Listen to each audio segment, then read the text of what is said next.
Help me do everything I do. Could not do it without them. So a big round of applause for Tyler, my consigliere, and Jason Crute, my partner in crime here. Great job, guys. I really appreciate the support. Okay, get back to work. Let's go. Come on, get the next company up here. Fast. We've really got this down to a science in terms of swapping people out. So this is going to be the most rapid fire we've ever done. We took 6 companies. It's going to take 18 minutes for them each to present in total, because it's 3 minutes each. The first one is Ed Droid. So please welcome Ed Droid to the stage. Yeah, here we go. 3 minutes on the clock. Totally okay, good. 3 minutes on the clock. All right. Now, you were in the LaunchPad showing your product. I was. And one of our grand jury members, do you know which one said you had to be on stage? Is it a grand jury member who said they had to? Don Dodge and also Jose saw your product. They loved it. And they said, you guys, you have to be on stage to see this. You have 3 minutes. Are you ready? Yeah, I'm ready. Go ahead. All right. Hey, everybody. My name's Matt Cooper. I'm creative director and founder of NeoGanda, which is a digital advertising boutique in Los Angeles. We make ad campaigns or banners for cars and movies. I built my first website 16 years ago. I built my first banner 10 years ago.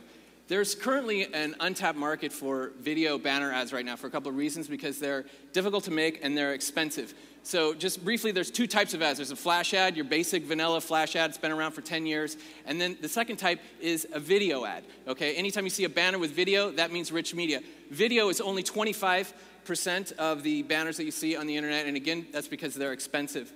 AdDroid, what I'm about to show you, is a video ad authoring environment. It's web-based, and it allows any user to build a video ad or rich media without the use of Flash and without any coding. All right? What that does is that dramatically reduces the price. So let's talk about the money. This is the competition here. These 4 companies here, they took down 1/3 of the $1.5 billion that was spent in rich media in 2010. When you scale back and all of display advertising, you see that that's only 25% of the market, and that's important. There's 3 products I'm going to disrupt here. At 40 cents, right there, that's your basic video ad. That's what it costs to serve that ad. You have to pay money on top of that, but it's a 40-cent CPM, or cost per thousands impressions. On the other side, you got 3 cents. That's what it costs to serve a flash ad. In the middle, heavy flash, which is important. Heavy flash, if you want 6 images in a banner instead of 3, that's heavy flash. It's rich media. It costs you 20 cents CPM, okay? Here's where we're coming in. 15 cents, okay? We can build the same ad as that 40-cent ad. We can build it for 15 cents by removing the people, okay? AdDroid is basically, it's a rich media company, software as a service, all right? As you can see, the 20 cents, there's a tombstone there now. That fell away. You don't need a banner with 6 images in it if you can get video for 15 cents cheaper. The most important part about 15 cents, this is the last bit, is I asked my friends at the media companies, what's the price? What's the trigger price to get you to convert a regular flash job into a video ad job? They said 15 cents. So basically what we're going to do is we're going to upsell the $5.6 billion that's spent on standard flash ads, the people who can't afford video right now, and then we're going to disrupt the $1.5 billion of the rich media company. All right, so let's build an ad here. I'm logging in, and I'm going to do this on Tyler's computer, which is an honor. It dumps you right into the campaigns here. I'm going to select a campaign. These are all the analytics. Everybody always asks about analytics. They're laid out graphically so you can actually read them. There's only really a few numbers that are actually important. All the minutia, though, can be downloaded into an Excel. All right, so here we're going to make an ad here. New ad, going to call it Bruno 300 by 250.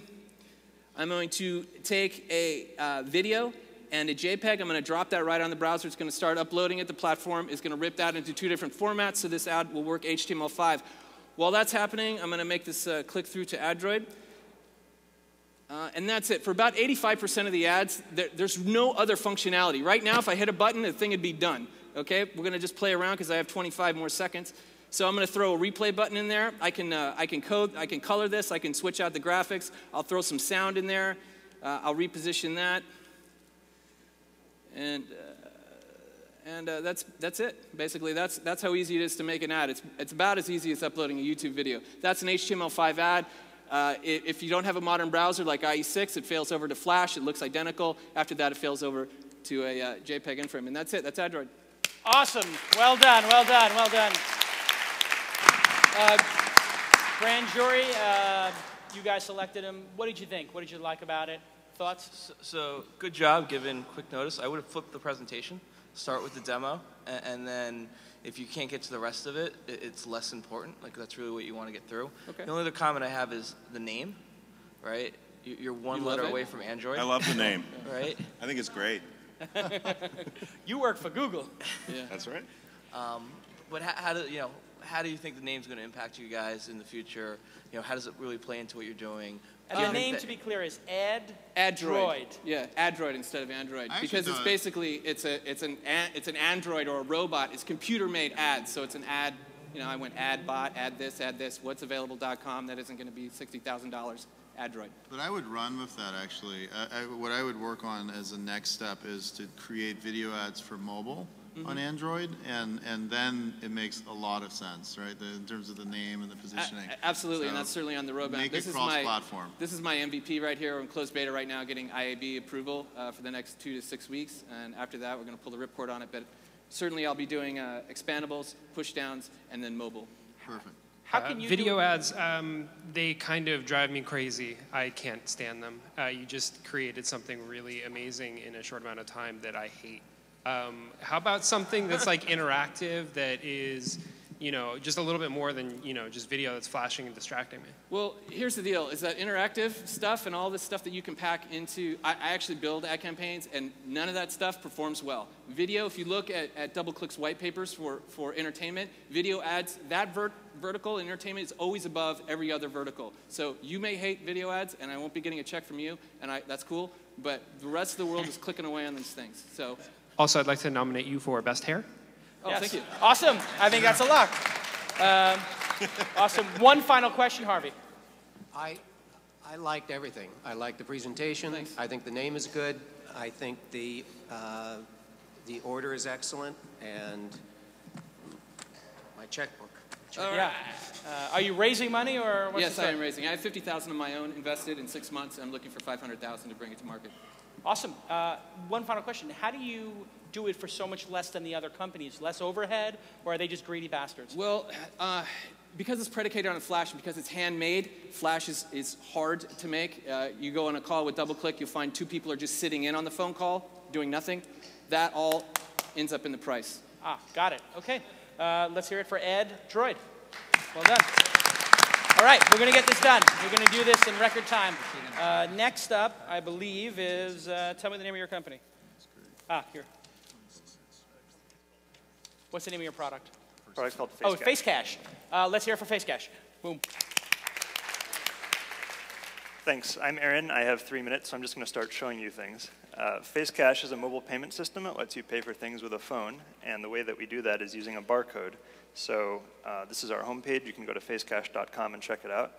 This is our application, which runs on iPhone, Android, and BlackBerry natively, and there's also a mobile site for any other legacy phone with a web browser. But basically, when you sign in, you have a barcode, and that barcode represents your account number with us that you get when you sign up. You can also put other wallet cards into your phone, like your frequent flyer numbers, but that's just a matter of convenience.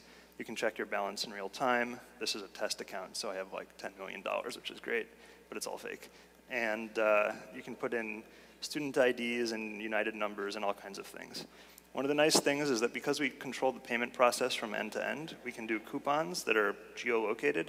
So if you happen to be near a hamburger joint and it's 4.5 miles away, but you know you're going to be there in a few minutes, you can just clip the coupon from your phone, and then you'll get that discount as soon as you pay with FaceCash.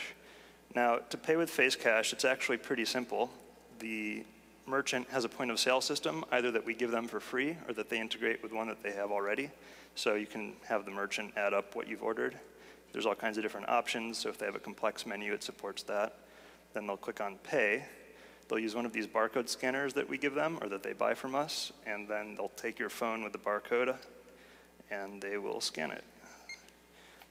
And now, this is Corey, our Vice President of Business Development, so it's not me. But if Corey were right in front of me here, I'd verify that that was her, and then I'd select if this is a personal account or a business purchase. So you can actually avoid reimbursement forms right at the point of sale, which is a kind of nice bonus. So Corey right now doesn't have sufficient funds to make the purchase, but that's okay because if she has a $20 bill or $100 bill, she can just give that to cashier, and the cashier will add that to her account instantly. It will deduct it from their nightly batch, and then she can make the payment. So that's what the point of sale side looks like. There's some other features in the phone as well.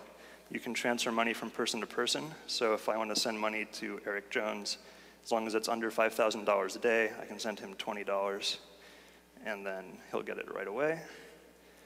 Although we have anti-fraud stuff built in as well, so because Eric's picture hasn't been verified by a merchant, it's not letting me transfer, and that keeps the money safe. There are other people who I might be able to transfer to, but given that I have so little time, I'll go to the next thing, which is the history. You can get electronic receipts of exactly what you've bought right in the phone. So I can see I bought a chocolate cake, 2 churros, Mediterranean platter, and sandwich combo. You can also split bills. So if I want to split it with these people here, I say next. I can assign different line items to different people, different things that people have ordered, and the top's shared by everyone, and then you say that that looks good, and you split the bill. Okay. So that's generally what the app looks like. Awesome. Well done. Thanks, guys. Thanks. Now, who was voting for them for the, okay, we have 2. Naval and also Jose both lobbied for you. What do you guys think? Face Cash. I just remembered that we met a year ago, didn't we? And you were wearing a Think shirt as well. Could be. I heard your pitch and we met in a cafe, and I thought it was really fascinating. You were still building it. Okay. So kudos to you for actually building your idea and your vision. I think it's really interesting. Obviously, you're missing kind of a Jack Dorsey, charm as a founder and presenter. So I would, definitely work on that. And I think there's some tips that we can give you, after this in terms of presentation style, because you just got up here.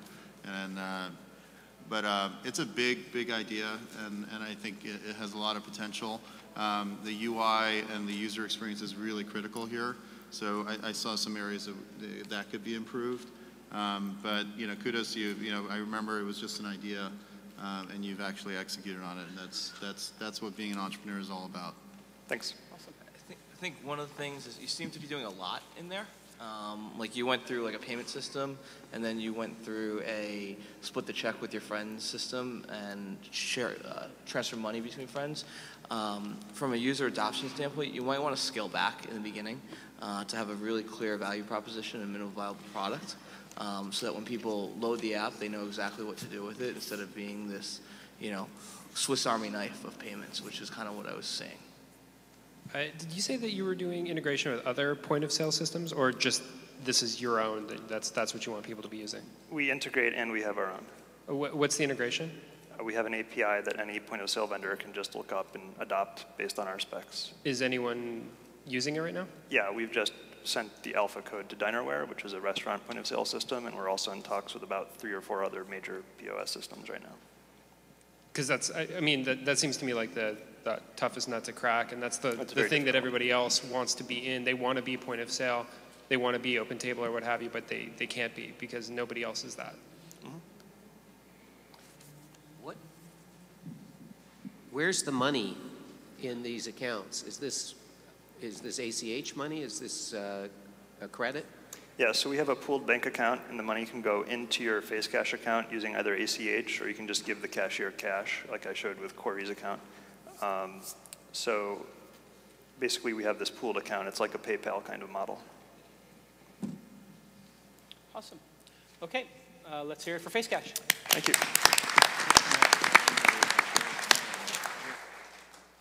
Next up is Moog, M-O-U-G-G, Moog. Moog. Moog. Moog. All right, welcome. Hey, everybody. So Jason calls it Moog. I call it Moog. It is mougg.com. It is a way to listen to your music by uploading it to the cloud. A lot of people have the issue of you download your music to your home computer and you go to the office, you have mobile devices, and you have to sync multiple devices. Moog solves that problem by storing it in the cloud and having mobile apps, iPhone app, an Android app. It is playable on any browser. It uses Flash as well as HTML5. I can show you guys a little example. This is on the iPad. Like I said, it also works for the Android. My mom's watching, so I didn't want to use that. She's probably calling right now, saying, I see you on TV. So we have the account here. It lists the genres, the artists, the different songs. Within the web app, you can create your own playlists. We have different playlists here. So you can see it starts playing. It streams pretty quick. It really has basic features at this point. You can have a shuffle. You can repeat the music. It's pretty simple. So the idea behind Moog is to appeal to a large audience of people. Some of the similar services are very, very techy. The feedback that we've received is that they really like the user interface, especially on the web. The web apps were just launched about a month and a half ago. We've already received some pretty good press from it. We're here today, thanks to Jason. Thank you very much. And that's pretty much it. It's pretty simple at this point. We're looking to expand and partner with people, put it on more devices. You can use it on the Google TV, looking to get into automobiles and such, so you can take your music literally anywhere. Okay. Ryan, I know you're very briefed on the music biz and all the gadget stuff you guys do at gdgt.com, and as one of the founders of Engadget. So what did you think? What do you think about the sort of MP3 storage locker market concept idea? I think there are a few companies out there doing this. I'm not clear on why I want to use you instead of someone else. Can you actually tell me why I'd want to use you instead of someone else? Like I said, a lot of people really like the user interface. Some of our competitors, I think we're priced very well. We have a freemium model, 1 gigabyte free storage, unlimited streaming, as well as an unlimited account for just $2.99 a month, which beats most people out in the market currently. So when Apple launches iTunes in the cloud, what happens to you? That's a good question. I guess you could ask that for any tech company when Apple or Google's going to launch a business and what's going to happen to that company. So I guess I'm probably in the same boat as pretty much anybody else that launches a tech company. Isn't there a music app called Moog, M-O-G? M-O-G, yes there is. Do you think that there's a little bit of confusion? It's a similar name. Yeah. Awesome. Okay, great. And so how many people can log into the account at once? Is this like a family type thing? If I have multiple computers and multiple devices, can I be listening? Because that's one of the issues I have, home network and computer at work, laptop, Sure. With your account, you can have multiple users log in, but it's it's not a music sharing service. So you cannot upload the music to the cloud and then download it on all your friends' computers and such. It's just your music and your current account. Got it. But you could have multiple people log into my current account, so if my wife or my brother wanted to log in. Sure. And it's a great way if you downloaded a new song, you want to share it with your family, you can always go to their house, log in on the browser, and share that song. Awesome. Okay, let's hear it for Moog or Mog? I call it Moog. Moog. Let's hear it for Moog. Well done. Okay, next up, we have Gamers Portal. Who liked Gamers Portal? Okay, Don Dodge, I saw liked it. Awesome. Gamers Portal, are you ready? Awesome. Gamers Portal, come on out. Right. Don't be shy. And you guys read the instructions for how to be great demo pit companies, how to be great LaunchPad companies, wearing a shirt with the logo so people know who you are. And a shiny shirt, I'm going to add that to the instructions. You ready? Yes. Let's do this. Go. So, gaming is not social. It is functional. Capture the flag, accomplish a goal, save the princess.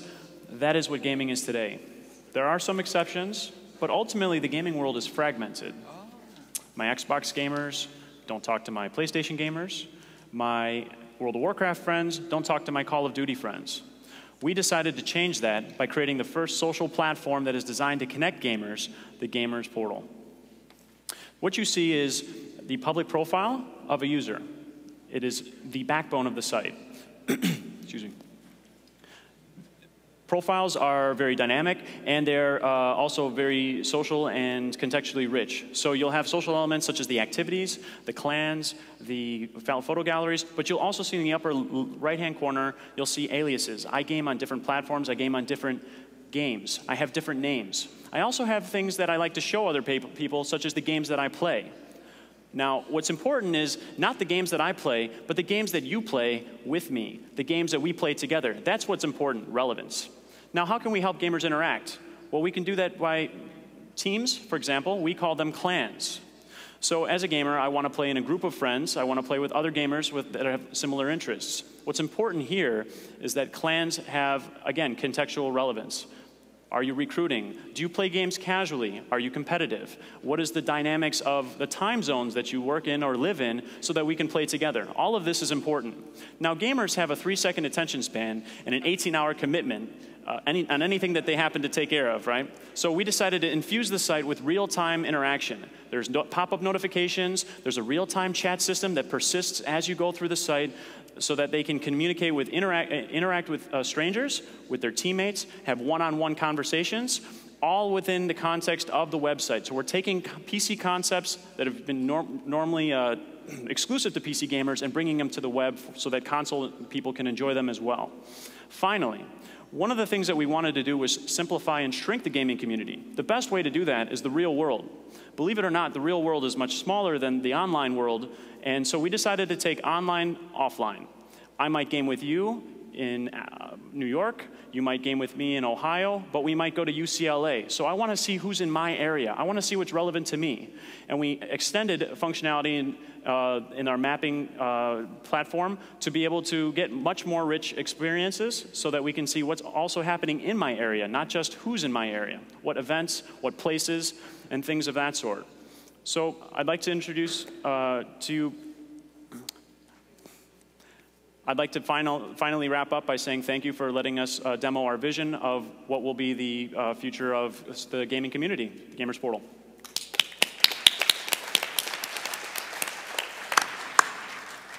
Judges, what did you think? MySpace for gaming or Facebook for gaming? I like the concept, but have you thought about launching this first as like a Facebook app? The problem is, in fact, most of our community, we've got about a significant amount of testers, and almost at least 50% of them don't even have Facebook accounts. And the reality is that Facebook doesn't have any of the context that gamers need, and so it's not a one-size-fits-all solution. Are they in North Korea or something? How is that 50%? No, I actually agree. I think the gaming segment is very, very particular, and they don't want to live on Facebook. They want to live in a place with each other. That. But I mean, to say that they're not existent at all on Facebook. Maybe not active on Facebook. My question, so there are sites out there that are very, very similar to this. Giant Bomb, Playfire, I think, is one of them. I mean, what's different right now? Absolutely.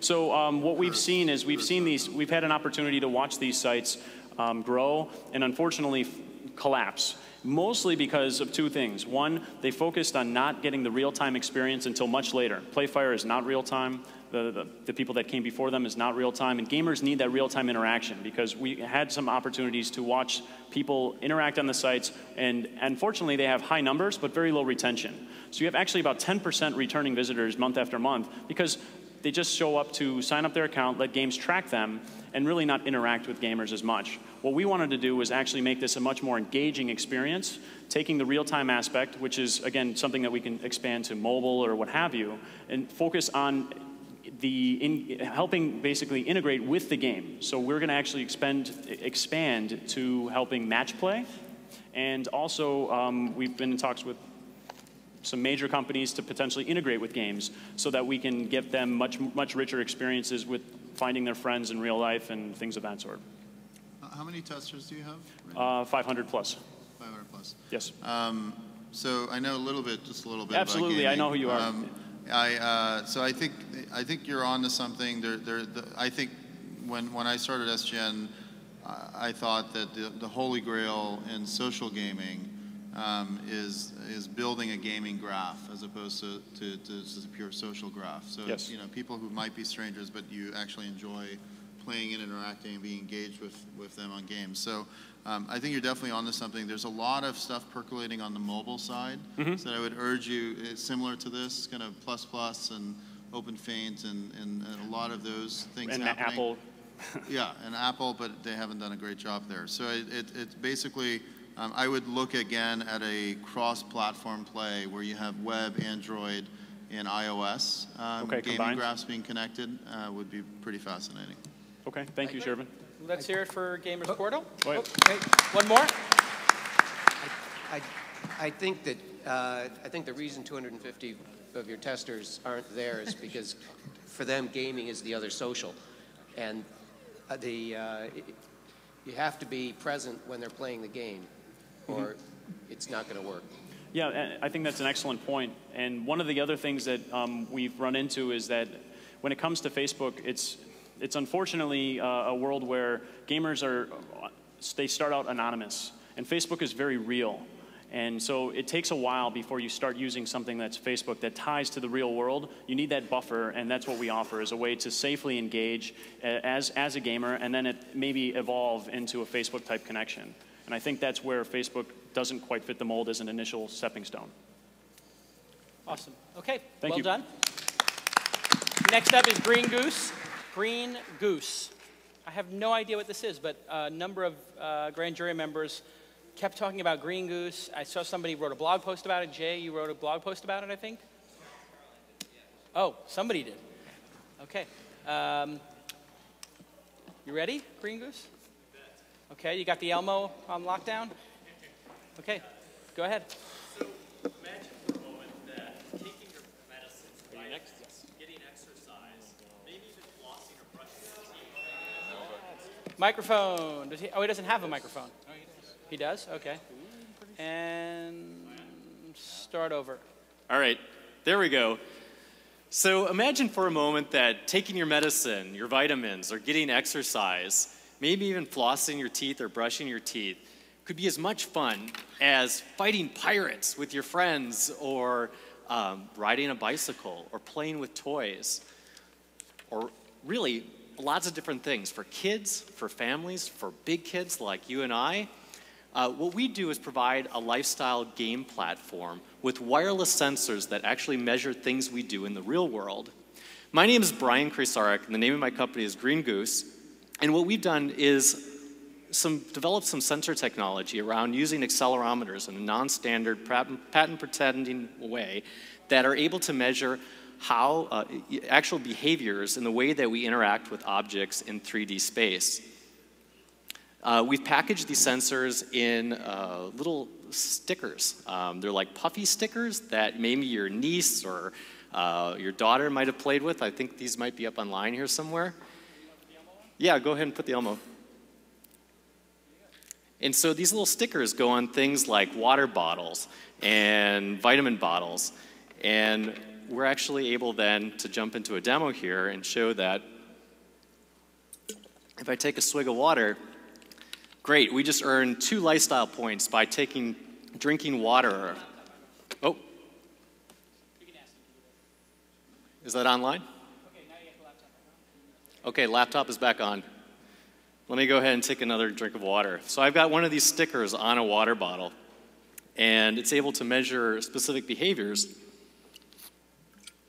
like drinking water, or let's say I take my vitamins. Cool. Or I'm brushing my teeth, and I have to give this one a few more minutes here, a little bit longer seconds, but Are you sure you're brushing your teeth? I am brushing my teeth. I'll spare you actually any other thing here. So brushing the teeth, these are all examples of things that we can do in a very, very low-cost way using this accelerometers. And we almost look at this as what we call web hardware. It's so low cost, and the batteries in these devices last about a year, and the devices are disposable after that. And where we see this going is really a game. And here's an example of where this could go. And I'd like to use this opportunity to actually do a call out to game developers or game studios interested in developing real-life games. We'd be interested in working with you. And in addition, we could also see this as an architecture play, where we are working with healthcare providers, wellness providers, and other institutions to be able to supply the necessary technology to automatically measure these different types of actions and behaviors. So that's actually how we make money, through service contracts with these different providers, in addition to co-branded lead generation opportunities, when we can actually measure the types of actions and behaviors that vendors are interested in knowing about, and connect vendors and consumers with touch points in unique ways. So with that, we are currently right now in pre-production with these sensors in China. We've got a couple thousand of them back. We're entering into beta trials, and we are raising money to really get up and scale at this point. So I'd be happy to talk with anybody afterwards. Thank you very much. Wow. Well, we don't have, we didn't officially have an award for LaunchPad companies, but I'm going to announce right now that we're going to have the best LaunchPad company that gets on stage. And I think we have a lead candidate right now. Wow. I am blown away. This is awesome. How did you not wind up on stage? Did you pitch us to be on stage, or were you already launched? How did we miss you? I don't know. We suck. My God, you should have been on the stage as part of. Anyway, go. So Jason, you told me, would I invest in a company that launches? Will you do it today? I mean, I'm in on this one. I think you're in. All right. What's the wait, how much are you raising? How much are you raising, and what valuation? Well, convertible note. Let's talk. I mean, we're doing notes right now. Right. Let's do it. It's a no. No, let's do it right now. Let's do it right now. What is the? You're doing notes? Well, we're doing notes. We're looking What's to raise the discount? $500,000. What's the cap? Well, let's talk on an individual basis. Let's do it right now. Come on, I want to close right now. Come on. Do it with. Who wants him to close on stage right now? What's the last note? Come on, let's do it right now. What's the note at? What's the cap? 15% discount. 15% discount. Sure. What's the cap? $3 million. $3.5 $3 million cap. 50% discount. 50% discount. 13. Okay. Sold. That's a good idea. 15% discount. 3 million cap sold. How much? 50? You put 50 in? 75. I mean, let me follow with him directly. Oh, come on, he gave you the cap. Who wants Shervin to invest right now? Who wants Shervin to invest right now? We're in for 50. 50. Jason for 50. I just want to say I already invested in this company. I'm the first investor. First in. Okay, I got Jay for 50. Shervin, what do I got? All right, I'll do 50 on that. 50, we got 100. Oh, anybody else want to get in on it? I've got one more thing, actually. Oh, and there's game. one more thing. I think we've closed 100. I've got a sensor that I forgot to tell everybody about. Okay, let's see. And it's actually what I call an exercise pedometer, and it's a credit card. And you slip it into your wallet or your purse or your backpack. Whoa. And it's in a credit card. And so we're actually able to measure how much exercise. I call it a get up off your butt sensor. Sorry. Okay. So can I just say one? I'm excited to be an investor now. Wow. Two, I have always dreamed about like a connection with healthcare companies to basically discount people for more activities in their lives that are healthy, but there was no way to measure that, right? And this is an amazing. You think about like dental insurance, you're brushing your teeth and you've got it. So hopefully no one's tricking it with other kinds of activities. But so that I'm really some people got that. So I'm really excited about this. Are you thinking about the platform play? Because my only concern was like we're thinking about talking to vendors, and I would just go all in into really designing this as a platform and having an F8 for this to have people build all kinds of applications on New top investor, of it. Jay Levy, what do you think? So I think everyone owes you a round of applause. This stuff is not easy to do, right? It's not, let's just throw up a social website. This is like pretty difficult shit, right? We were out there talking. I said, are you using Zigbee? He had to come up with something much less expensive to make this work. This is the type of stuff where you really do have a barrier to entry.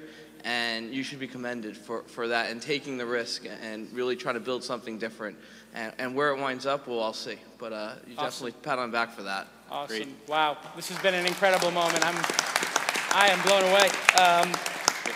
So all deals are pending, due diligence, blah, blah, blah, blah, blah, blah, disclaimer, disclaimer, disclaimer. You guys work it out later. I have nothing to do with it. I'm not liable. All right. And Naval said he's putting it up on AngelList as we speak. Woo. Correct? Right. Great. If you get permission to put it on AngelList? You bet. Let's do it. All right, there we go. Thanks, we're going to guys. close this round before midnight. Okay, thanks again, everybody. Well done, well done. Okay. I can't believe we just closed a $100,000 investment on stage. That was incredible. Yes! Yeah, keep track of Scoble's drunkenness. Wow. I think you would All break right. the system. We're coming around the home stretch. Batting last but not least, Slinkable. How you all doing? Hi, my name is Dan McVeigh, and if you're like me, having to carry around this flimsy docking cable can be a real task. Furthermore, when you connect your iPhone to this cable, it renders your device flat on a table, so you can't read emails or view photos. So I created a Slinkable. Slinkable is a flexible USB cable that puts the device of your iPhone or iPod next to the screen of your laptop. So you can view the contents on the iPhone next to this contents on the MacBook. Should we put it under the Elmo so people can see it? You're gonna play a movie. Oh, you're gonna play a movie, okay.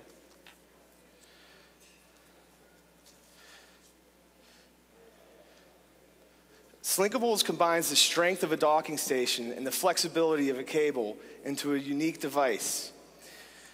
When you're slinked in, you can now view the contents on the iPhone, and you can view the emails, read emails, and look at photos, make phone calls. It's also a greener product because it uses less precious metals like gold and copper found in the standard USB cable. Slinkables is a great product to put in your purse or in your pocket, carry to work, and when you get to work, you just simply dock your iPhone into the unit, and now you are charging and syncing the iPhone with the laptop.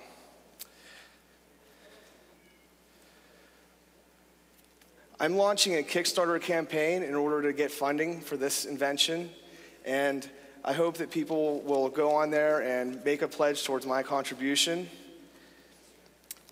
With Slinkables, you can put your devices in sync. So get a Slinkable and put your devices in sync. Awesome. Well done. Hold it up so people can see it. And then maybe we can get a view. This is it, and what it does is it's adjustable, so you can... Show it, yeah, okay. Where's the Good. camera? The camera's on you, good. Okay, so you can, works with every iPod or iPhone device. If you had an older iPod, you would just bend the back, and it'll allow it to dock into here, and then you just put it into the USB cable, and you can hear it starts charging and syncing right away. And so you invented this? Yes. And did the industrial design and then just had it made? Why? I actually made it, industrial designed it, made the logo, everything. And I got a provisional patent. Wow. And now you're on Kickstarter trying to raise how much money? Hopefully $1 million. $1 million? Well, Wow. the last Kickstarter campaign, Scott Wilson created the iPod Watch, and he was asking for $15,000, and he got $1 million. Wow. Yes. It's not a bubble. There's also the Micro Slink, and this is actually a very tiny unit. And you basically just put the iPhone into the Slinkable and put it into the USB port. You are moments away from being on an infomercial. It's awesome. And I think it's a good thing. Who selected the Slinkable? That was Mark Pesci. Awesome. What a great industrial design. Guys, what did you think? Speechless. How much do you want to sell them for? Oh, these are the Slinkable Mini is going to sell for $20 to $25 because there's a $4 Apple charge per unit that they charge. I don't think they want you to say that. What's that? They don't want you to say that. That's confidential. Shh. And how much for the big Slink? And the big Slink. Well, actually, this one is a lot different than my finished product. My finished product is going to be is going to allow this to connect into this. Got it. So how much will it cost? I'm hoping that this is an additional 20, so 20 and 20. $40. Yeah, $40. Okay, awesome. Well, that's, I think, less than the $50 it costs to get a power charger at the Apple store, which I experienced yesterday. Any questions? All right. Thank you, Slinkable. Thank you. Okay, judges, grand jury members, rather, you stayed all day. You watched every presentation. I cannot thank you enough. This is a tremendous amount of work to be fair to the companies and to watch every presentation, and your dedication to doing that for 2 days does not go unnoticed by myself, or I'm sure the companies. So now you've seen, I think, 5, 10, 15, 21, plus these 6, 27 presentations today of awesome products. What in your mind stands out? What 2 or 3 can't you stop thinking about? Anybody? Which 2 or 3 are still on your mind? Volta. I guess even before we get there, it'd be nice if they like talked about their valuations and the rounds that they're raising, because I'm waiting for the price. Yeah. But I'm seeing a lot of stuff I like, but I'd like to get a price. Yeah, before, we'll start. Well, tomorrow I'll tell everybody it's mandatory that they say what valuation they currently have for the company. Is it a securities law violation? Yeah, they can't publicly announce a fundraising. This is public. Oh, this is the public. You're right. The SEC. Right. All right. Okay. The SEC is not watching, right? So, Jason. Okay. Anyway, which but, 3? What happened? I fell in love with a company today, and then I found out their valuation is like 9 figures. And that's literally? Yeah. Wow. Ouch. Okay, so we've seen 2.0 companies and 1.0 companies Yeah. that have been kind of mixed together. Yep. On the 2.0 companies, Careers 2.0, the Stack Overflow company, there's no doubt that they're going to make money. I would invest in them immediately, pending knowing the valuation. But there's no doubt that company is going to make money. Right. The second place for me, 2.0 company, was Hipmunk. Sure. Again, it's pretty clear that that's a successful company, and they're going to do very well. So I would put them in second place for 2.0. Okay. And 1.0? On the 1.0 companies, DAR-FM, Michael Robertson's company, I would invest in that in a second. He's a superstar entrepreneur, pretty safe bet. Music is going to be revolutionized again, and I think they have a shot at doing it. Second place, Hive Trader. I think that's a sleeper. There's a lot there, and we saw what Mint.com did. I think Hive Trader can do it again. I was an early investor in Silicon Investor in 1.0, and they built communities around stocks, and people contributed their intelligence around certain stocks and built communities around them. I think Hive Trader could do the same thing, so awesome. I think that could be a pretty significant company. Third place for me was Shoot. Awesome. Shoot looked pretty good, too. Just from the last voting on the Simex platform, Shoot was the winner of the last segment, $405. Volta, not right behind it, but a second place at $215. And top 10 at 170, DAR-FM at 85, and Domo at 75. Not sure that's exactly how the judges saw it, but that's how the Simex voters saw it. Who else? Who else had 2 or 3 that really stood out that they loved? Shervin? I mean, on 1.0, obviously, Green Goose, I thought was awesome. Zep was also awesome. It's kind of interesting. They were kind of the golf swinging technology. Golf, they call it Golf Sense was the name of the product? And you know, being able to do that for other things, but I guess Green Goose kind of takes care of that. And then Hive Trader I was also excited about. And then obviously I'm already in Cabana and can't vote on awesome. that, but I think they're going to be huge. And on 2.0, Hipmunk, absolutely. Great. It's a winner. Jay, what were your favorites? If I had to pick ones to write checks to, Hive Trader also is one we've been looking at. We like. We think. Who was the first one you said? Hive Trader. Hive Trader. Hive Trader. Yep. Volta. There's an obvious revenue model there. Yeah. I think there's some open questions that were raised. Green Goose, obviously. Yeah. And I think Shoot can be interesting depending on where they go with it. So those would be the 4. On the 2.0 ones, we're in Jibe, so obviously that was the best. But I thought Stack Overflow was pretty interesting, the way they were going with it. Very innovative. And Hipmunk is a great site and probably will continue to grow. Awesome. Ryan, you watched all these presentations diligently, took a bunch of notes. What did you love? You know, I really love Top 10, even though in the whole, feature product company, I felt like it was a feature.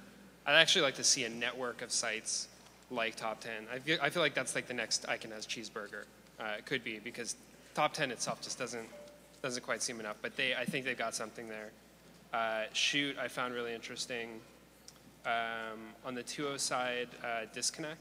I think that was really underrated. I think that for me, personal data, privacy, that's the new malware of this next era. I mean, we're beyond the point of viruses. The new viruses are your information leaking out of your browser and you don't even know it. So I think that they're really, really important. I was also, you said you wanted all of us to take notes on a few criteria: design, business model, presentation. Domo, here are my notes on Domo. Design, out of 10 was boom. Business model was question mark, question mark, question mark. And then presentation was 10 out of 10. Right. Yeah. Clear. We have a clear lead for the best presentation of the 1.0 group. Harvey, you've been watching as well. What did you like? On the 2.0 side, I liked Stack Exchange, the careers product. I think I was kind of hoping that there would be an opportunity to not do a full career, but to do a gig. Right. And have a try as you go transition. More like an Elance kind of project-based. It would generate more volume. It's what employers want most of all right now, and it might be an easier transition and build up some more social. I also like DocStack. Again, I think they could have used some social. They cannot possibly rate their own documents. DocStack, yeah. I'm sorry, yeah, DocStack. So that needs to have a rating system attached to it, so people know that it's real. Right. On the 1.0 side, I liked DAR. Very low risk, just very low risk, easy. Maybe not a home run, but definitely on base. Just no real risks there. And there's a lot they can. The fact that TiVo went before shows us the usage pattern, and it reduces all of that risk. Right. We know exactly how people are going to use it. They're going to drag a favorites net through the ocean, and they're going to call in and watch the last week's worth of whatever is good and pitch the rest. So we know all of that now. That one's easy. And I liked Android. Again, for me, I think that's very low risk. I don't have to worry about, I know the Volt product has a fantastic upside on the business model, but there's a lot of middleware to work out, and I just don't know how to do that. Bill, what were your thoughts? What did you like today? Well, going back to the early part of the day, Cabana, I really like that because I really would like to make apps myself. I can't do it. And the question is, and I've been in high tech since like 1980, and so the question I have is, you've always been promised these things. You can drag and drop, and you can create, something. And then it's always been this thing like, well, but there's that one little issue, and then you're in trouble. So I'm hoping it's true, and I can use it because I'd love to use it. I also look at these things. Frankly, my approach is I just invest in things that I like, and I hope. So Green Goose, I invested in that the first minute I saw it, and because it's like hardware sensors. These things, it's got a 45-cent microprocessor in it. I'm a hardware guy, so right away, and it's amazing. There's so much more you haven't even heard, some of the other companies. My iPad turned off now, but the travel thing. To me, that makes so much sense. The question I have is whether Kayak could then just say, yeah, that makes so much sense. Let's have that version of, we'll help people not have the pain too. But I think that really makes a lot of sense. The golf sense thing I thought was really interesting. I really wonder whether they could actually sense to that level. So that's one of the things that I really want to know is, are you actually getting that signal, or is this computer graphics? But if they actually are able to get a signal like that, that's pretty interesting for all kinds of reasons. Baseball, anything. My God, Sure. And I'd just like to make an overall comment, if I could. Sure. And this is on the issue of herding cats. And how do you herd cats? Well, it's supposed to be pretty hard. Well, you've managed to do it with a room full of them, right here. And I've determined that the answer is you give them wired internet, right? Room for their laptop, a comfortable seat, feed them occasionally, and Voila. It Actually, works. like you can get the cats to stay in one place. Yeah. We figured out how to make Wi-Fi work. You run it over Ethernet cables. It seems to work better, yes. Yeah, good Hey, job. Jason. Yes. Bill Lee, sitting next to me here, just told me the valuation for Careers 2.0. Yes. I almost had a heart attack. Yes. No way will I write a check at that valuation. It's unbelievable. Yeah. So I revised my remarks. And one other thing, on the LaunchPad companies, the 6 companies that came up, I supported 2 of them. Gamers Portal is one that I supported, and I didn't comment when they presented, but let me just say that I was involved with Sean Fanning when he did Rupture, which was a social portal for gamers. And we learned a lot. And one of the things that was learned was that gamers have different personas in the game world than they do in the Facebook world. So they don't go together. And there is room for a social network for gamers that is completely separate from Facebook. So I think that's going to be big. Awesome. Let's thank the grand jury for all the effort they're putting in today and also tomorrow. The second half of the grand jury is going to be on stage tomorrow for the same sort of format. Your feedback means a lot to us, so if you have feedback on how today's event went, just email team@launch.is. You'll get the entire team. I thank you for your time. And now, because we're so broke and we can't buy dinner for everybody, I would like everybody to look to their left for a moment. And, well, not if everybody looks, it's not going to work. But anyway, look to your left or your right and say hello to the person next to you and say, what are you doing for dinner? And I'm absolutely certain there's no serial killers in the room. There's some really interesting people. Go to dinner with each other. Tweet with the #L11 hashtag where you're going to dinner and how many open seats you have. Get on Twitter right now. We're going to do a social experiment. #L11. That's our hashtag. Go have dinner with some interesting people and talk about the products that you're going to put on stage next year. Tomorrow, please come early. Get in here at 8 o'clock. Startup mentoring starts at 7:30 for those people who want to do startup mentoring.